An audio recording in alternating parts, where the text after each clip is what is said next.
the first half. Let's hear it for Eric, everybody. Let's hear it for Eric.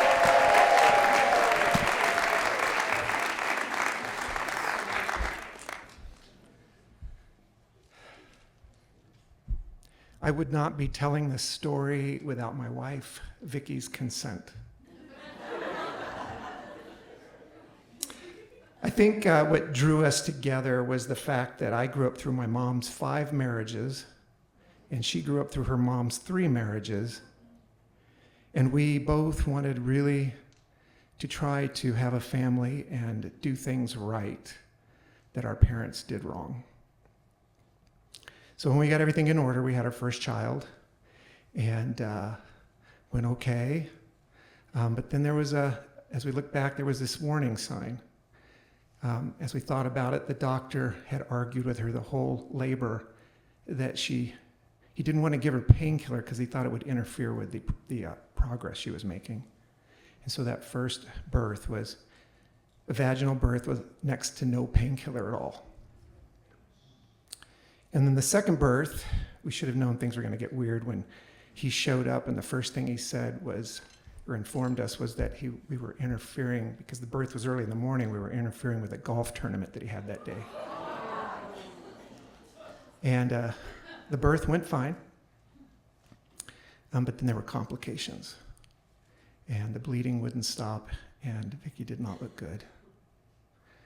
And at one point, he barged into her room and made me leave.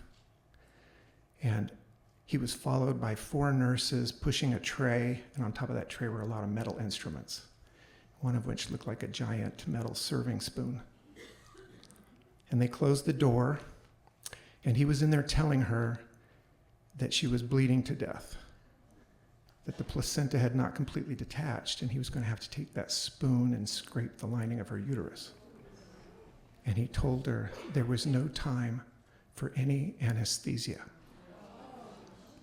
And I stood in the hall, and I listened to Vicki screaming for her life.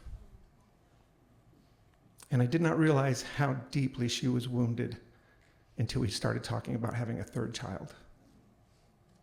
And I saw the terror in her face.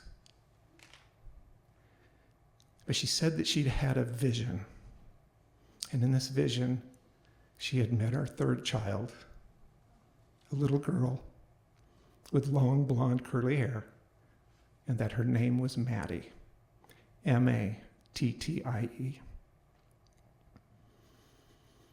So she said, I want to have the baby, but it's under 3 conditions. First, I find a new doctor. And that doctor has to agree to providing me with every kind of pain relief known to humans. And that third, we go back and confront the last doctor.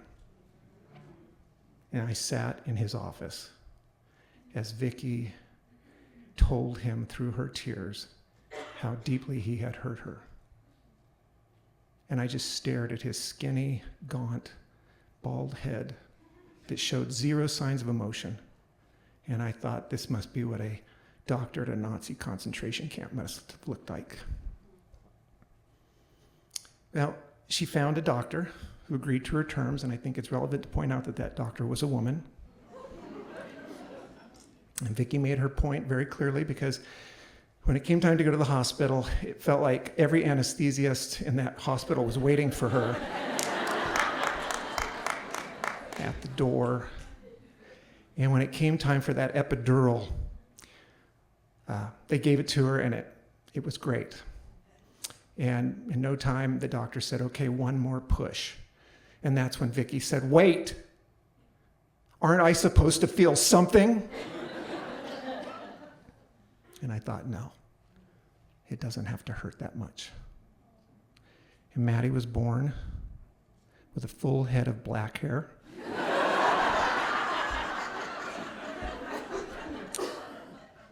And within 2 years, it turned to long, blonde, curly hair.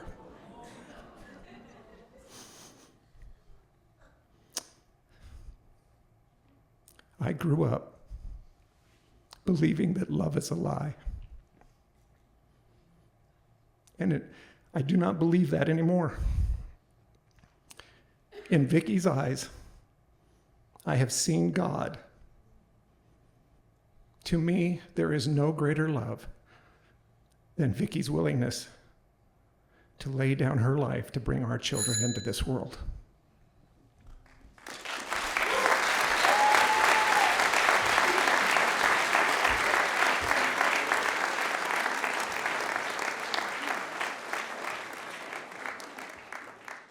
One more time for Eric.